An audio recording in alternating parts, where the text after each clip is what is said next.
আরে এখানে টিভিটা কে রেখে চলে গেছে? নিয়ে যাও টিভিটা। আরে কে কথা বলতেছো? আমাকে এখান থেকে বের করো রে। আরে এই শব্দ কোথায় থেকে আসতেছে? ওই তুই কে রে? আমি একটা মানুষ, কিন্তু তুমি এই টিভির ভিতরে কি করতেছো? আমি একটা জিন, আমাকে টিভির ভিতর থেকে বের করে ফেলো, তাহলে আমি তোমাকে 3 ইনাম দিব।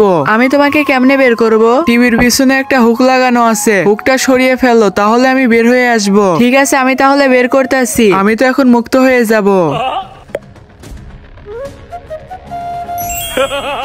আমি তো মুক্ত হয়ে গেছি। ঠিক আছে, তাহলে এখন আমার এনাম দাও। হ্যাঁ চলো, আমি তোমাকে 3টা ইনাম দিব। তার আগে গাইজ, এটি একটি ইসলামিক ও শিক্ষণীয় ভিডিও। এই ভিডিওতে কোনো খারাপ কিছু দেখানো হয়নি, তাই কেউ লাইক সাবস্ক্রাইবও করে না। তো বন্ধুরা, তোমাদের কাছেও যদি ভিডিওটি ভালো লেগে থাকে তাহলে ভিডিওটিতে লাইক করে চ্যানেলটি সাবস্ক্রাইব করে দাও এবং তোমার সুন্দর নামটি কমেন্টে লিখে দাও। চলো আমার পিছে পিছে আসো। এই নাও তোমার 3টা ইনাম। কি আছে এই কাপড়ের ভিতরে? বীজ?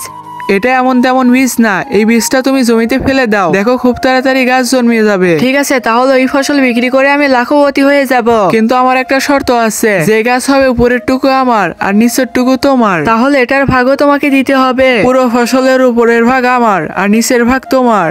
উপরের ভাগে তো ফল থাকে, নিচে তো ঘাস থাকে। এটা মনে রেখো, উপরের ফসল আমার, নিচের ফসল তোমার। আচ্ছা ঠিক আছে, ডান। ঠিক আছে, যাও ফসল বোনো, আমি আসতেছি।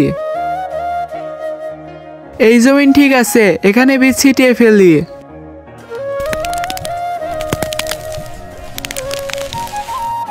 আরে ভাই, এটা তো একটা জাদু, বীজ দেওয়া মাত্র ফসল হয়ে গেল। বন্ধুরা, তোমরা কি দেখতে চাও এটা কিভাবে হলো? তাহলে ভিডিওতে লাইক দিয়ে চ্যানেলটি সাবস্ক্রাইব করে দাও আর কমেন্টে দ্বিতীয়বার লিখে যাও।